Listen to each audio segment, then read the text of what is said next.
let's bring in the roundtable now for reaction. Former Michigan Governor Jennifer Granholm, Illinois Congressman Adam Kinzinger, Alicia Mendez from our sister network Fusion, and ABC political analyst Matthew Dowd. And Matthew Dowd, I want to start with you. We all want a quick reaction about Huckabee. But the latest ABC Washington Post poll released today has Clinton at 56%, Huckabee at 39%. Sounds like he might need more than money.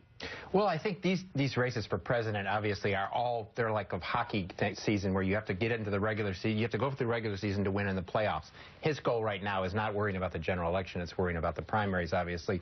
What amazes me about what's developed so far, whether it's Huckabee or the others, is we're going to have the Republicans are going to have 4 candidates likely who have not served in office in almost 10 years. Mitt Romney, Jeb Bush, Senator Santorum, and Mike Huckabee, which is an amazing thing that they have not served for 10 years. Congressman, I want to go quickly to you. You ran against a woman. Did you do it differently? You do have to do it a little bit differently. I mean, honestly, I've had a couple of tough races, and you know, if you're as aggressive in some cases, and I mean, we saw what happened with Hillary Clinton's Senate race. You know, it gets in the personal space, then there's a very different reaction to it. But let me just say real quick on Huckabee, represents a very important part of our party. Polls mean nothing now. Fred Thompson was the guy right now last time, so. And very quickly, Lisa. If he jumps in, though, it changes the nature of that primary and forces all of these candidates who want to talk about economic issues to talk about social issues. Final word on Huckabee, Governor. I think he can win. He's a nice guy. And if you look at the primaries on the Republican side, if in fact the southern primaries go on Super Tuesday,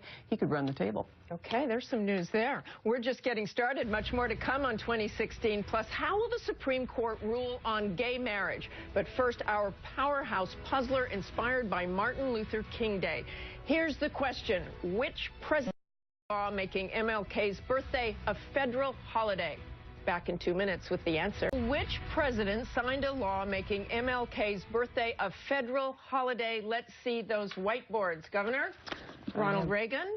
I'm going to say Ford. Ford for $1,000? For $1,000. Matt Dowd. Ronald Reagan. Ronald Reagan. Ronald Reagan. His boyhood home is in your district. It correct? is, yes, in Dixon, Illinois. Okay, Ronald Reagan. Yes, Ronald Reagan. Okay. For the answer, let's go back to 1983 and our old friend Peter Jennings. President Reagan signed into law a bill today creating a national holiday honoring Martin Luther King. ABC's Sam Donaldson was at the White House. The White House staged an impressive ceremony today, the President and Dr. King's widow walking into the Rose Garden together in an effort to spruce up Mr. Reagan's tattered civil rights image. The President signed the bill, which he had so strongly opposed, making Martin Luther King Jr.'s birthday a national holiday. Okay, you're going to study up on that. We'll be right back.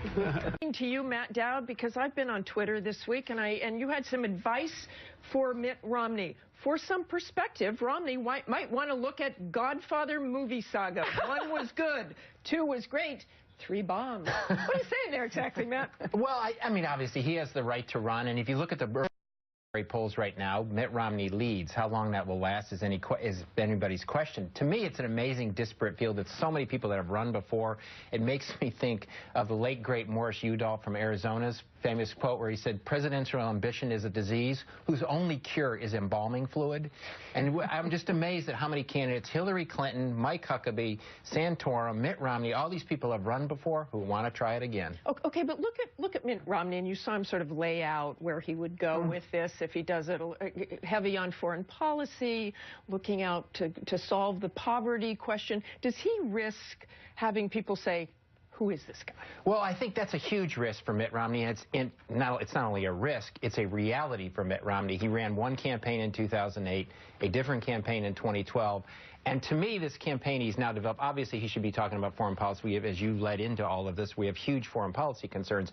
I think it's very problematic for Mitt Romney, who has car elevators, to run a campaign on poverty. I think you want to be authentic and genuine on it, and that's not to say wealthy people can't talk about those issues. It's difficult. So, Alicia, what should he do? What would be a path to victory for Mitt Romney? He needs to have a central economic argument that is cohesive and comprehensive and that he can sell to the American people. I don't think anti-poverty is that. I also think, though, he has to be realistic about the fact that he is going to be up against titans compared to 2008 and 2012. This is a much more competitive field. If he had trouble the last 2 times, this time's going to be incredibly difficult. Governor Granholm, you tweeted out, bring it on. on. Oh, poor Mitt. Let him alone. Let him go. Listen, when he stands in front of all these Republicans on Friday night and laments the fact that the rich have gotten richer under Barack Obama, when, you know, I mean, he pays less tax than the guys who installed his car elevators, there is an authenticity problem. And the other problem is that he is not different than Jeb Bush. Both of them former governors, both of them white guys in their 60s, both of them super wealthy, both of them are scions, sons of very famous politicians. What is he bringing that's different? So there's a fight on the establishment side and a fight in the Tea Party. I'm going to go to you with another joke from Saturday Night Live. They said, if Mitt Romney is the answer, what is the question? Oh, there you go. Well, look, don't put it on your whiteboard, though. Yeah, we'll get that one wrong again. Yeah. But I'll say, you know, hearing everybody say that a rich guy can't talk about anti-poverty is it's actually really disturbing to me. I mean, this idea that you can't be wealthy, well, that's the point. I mean, I think he's got a ton of compassion. If you look at Mitt Romney and what he's given to charity and what he's done with his life, he really cares. There's nothing wrong in this country with being rich. Now, does that mean Mitt Romney's the guy for 2016? I don't know. I think he's a front runner. I think he can point to foreign policy and say, look, ISIS was not the JV team. In fact, it was a year ago on this show, 1 year ago, where I called for bombing ISIS when the president was calling them a JV team. He was right about, you know, with Russia and some of the other things we've seen. So I think between him, Jeb Bush, we have some great candidates. I think whoever's running, whether it's either side of the aisle, on the Democratic side or Republican side, needs to have an economic populist argument. And the problem I see is all the leading candidates, Hillary Clinton to Jeb to Christie to Mitt Romney, is they are flawed carriers of that message because they have a proximity and a closeness to Wall Street, a closeness to the wealthy, but an economic populist message. The second thing is, if I were the Republicans, where I would go is the Great Lakes. If they want to nominate a candidate, I would go to the Great Lakes and nominate one of the Midwestern governors, whether it's Wisconsin, Michigan, Ohio, or Indiana. That would be the place if they want to win the general election in 2016. Coming from the Midwest is a governor who's new. And you're right, the Midwest is kind of the new point for Republicans. Illinois, we just won the Republican governorship in Illinois. I think, frankly, the Midwest is kind of the future of the Republican Party. I love the Midwest, too, but, you know, sitting governors are now facing deficits, and so it's difficult to run while you are governing, and that is very fresh for people that could be in TV commercials against them. Alicia, I want to turn to you and Matt on the Supreme Court decision this week on same-sex marriage. The news broke Friday that the Supreme Court will decide whether same-sex marriage should be legal in all 50 states required. Reaction to that, and what does it do to the race, if anything? I mean, first, let's talk about what it does for couples who want to get married in the United States, what it does for the LGBT community. This would be historic. This would be huge. And the timetable on which this has happened is unprecedented.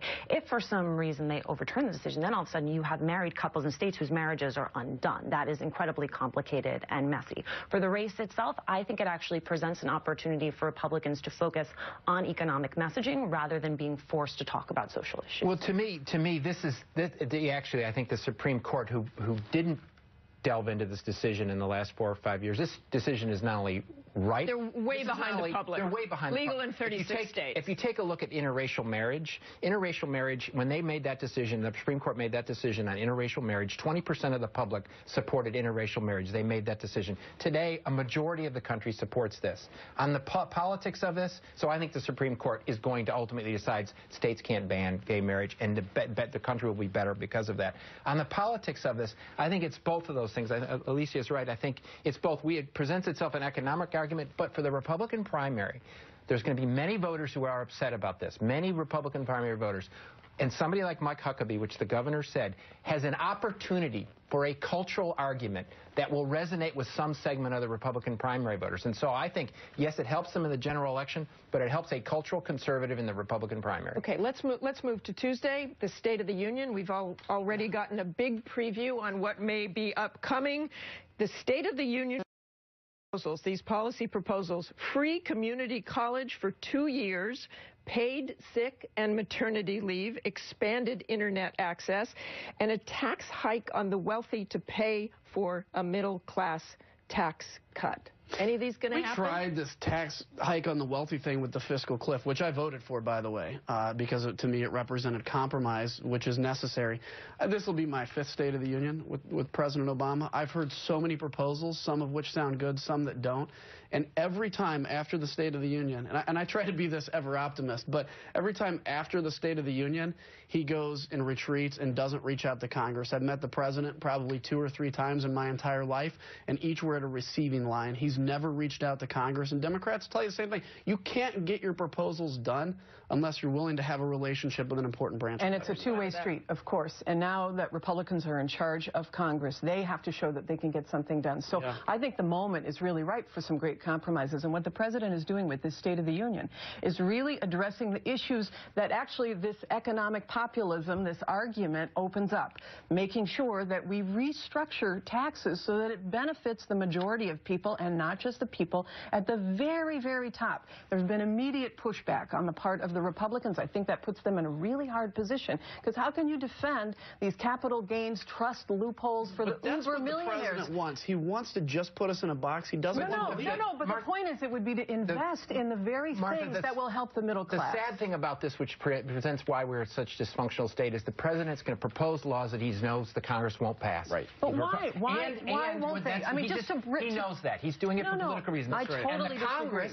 on their side, is going to pass laws that they know the president won't sign. Okay, we'll all stay tuned to that. I just have to end with this moment this week. Please don't. Another moment that caught my eye. President Obama did not go to Paris for a unity walk, but instead this week we had a moment with John Kerry, Secretary of State, and James Taylor singing "You've Got a Friend." When I saw that, I just want to admit I was speechless. Alicia, how about you? It is culturally just lost in translation. I mean, you literally can't translate it. Well, I mean, if he's going to do that, why doesn't he bring Gene Hackman from the French Connection in 1971, or Jerry Lewis, who the French love, bring them there and say, "Welcome, friend." I mean, I think it's kind of bizarre. This blows me away. I mean, at a time when you have to be showing strength, it's like, give him credit for wanting to apologize, for wanting to say, we love you, we want to be friends. This was a nice gesture, maybe a little awkward, but nonetheless. Bring Taylor Swift. Everything shake it off. Okay, everything shake it off.